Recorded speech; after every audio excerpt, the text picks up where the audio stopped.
नमस्कार। The wire के इस बुलेटिन में आपका स्वागत है।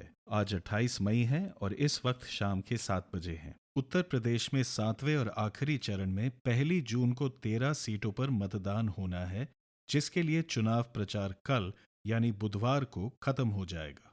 जमीनी स्तर से मिल रही रिपोर्टें सत्तारूढ़ भाजपा और विपक्षी गठबंधन के बीच कड़ी टक्कर का संकेत दे रही हैं।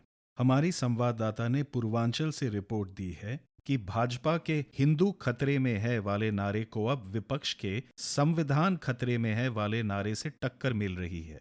जौनपुर इलाके में एक पढ़े लिखे नौजवान ने उन्हें बताया, भारत में महिलाएं महंत या मुल्ला नहीं बनती, बल्कि पीएम, राष्ट्रपति, सीएम और डीएम बन सकती हैं।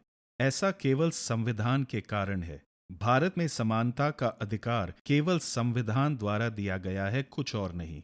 दलित समुदाय ने जो भी प्रगति की है वो शिक्षा और नौकरियों के कारण है और ये अब गंभीर खतरे में है। This was a poll conducted in the first week of April. गौरतलब है कि सीएसडीएस के जाने माने चुनाव विश्लेषक संजय कुमार, जिन्होंने सर्वेक्षण के आधार पे अप्रैल में दावा किया था कि भाजपा का वोट 40% तक पहुंच सकता है, अब ये कह रहे हैं कि संविधान खतरे में है वाली बात से प्रभावित होकर 4% वोटर नरेंद्र मोदी के खेमे से निकलते हुए नजर आ रहे हैं। संजय कुमार ने कहा कि जैसे जैसे चुनाव आगे बढ़ने लगा, नजर आने लगा कि जो वोटर भाजपा के साथ खुश नहीं थे पर मजबूरी में उसी को वोट दे रहे थे क्योंकि उन्हें और कोई विकल्प नजर नहीं आ रहा था, अब भाजपा से दूर हटने शुरू हो गए हैं। Congress and opposition started campaigning on this issue that BJP is aiming to get 370 because they want to change the constitution, and that is why we are saying this is an election to save the constitution. ऐसा इसलिए क्योंकि विपक्षी नेता अपनी रैलियों में बार बार इस बात पर जोर दे रहे हैं कि भाजपा 400 से अधिक सीटें इसलिए लाना चाहती है क्योंकि वे संविधान बदलना चाहती है, और यदि ऐसा हुआ तो पिछड़े वर्गों के लोगों के मौलिक अधिकार उनसे छीन लिए जाएंगे।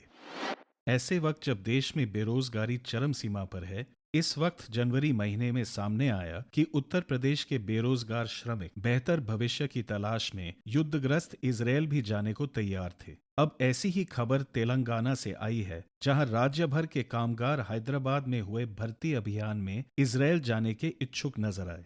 इंडियन एक्सप्रेस की रिपोर्ट के मुताबिक शुक्रवार को हैदराबाद में संपन्न हुए 4 दिन के भर्ती अभियान के अंत में इजरायल में निर्माण कार्य के लिए की जाने वाली भर्ती में कुल 2209 कंस्ट्रक्शन मजदूरों ने पंजीकरण कराया। इसके बाद उनके कुछ टेस्ट लिए गए और अंत में 905 लोगों को चुना गया। बताया गया है कि भर्ती अभियान राज्य सरकार द्वारा संचालित था और राष्ट्रीय कौशल विकास निगम इंटरनेशनल द्वारा सहायता प्रदान की गई थी।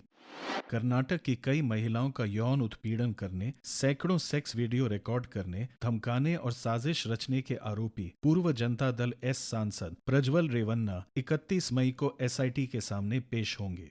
उल्लेखनीय है कि जेडीएस से निलंबित सांसद के वीडियो बयान की पुष्टि पार्टी या परिवार वालों ने नहीं की है। प्रज्वल रेवन्ना का वीडियो बयान कन्नड़ टीवी चैनल एशियानेट सुवर्णा न्यूज के माध्यम से सामने आया है। एशियानेट सुवर्णा न्यूज का स्वामित्व एशियानेट न्यूज नेटवर्क के पास है, जो जुपिटर कैपिटल प्राइवेट लिमिटेड की सहायक कंपनी है। जुपिटर कैपिटल प्राइवेट लिमिटेड के संस्थापक केरल के तिरुवनंतपुरम से भाजपा उम्मीदवार और केंद्रीय मंत्री राजीव चंद्रशेखर हैं। 27 मई को बंगाल, पूर्वोत्तर राज्यों और बांग्लादेश से गुजरे साइक्लोन रेमल के कारण दोनों देशों में कम से कम 26 लोगों की मौत हुई है। और इसी के साथ आज का ये बुलेटिन यहीं समाप्त हुआ। कल तक के लिए इजाजत दीजिए। नमस्कार।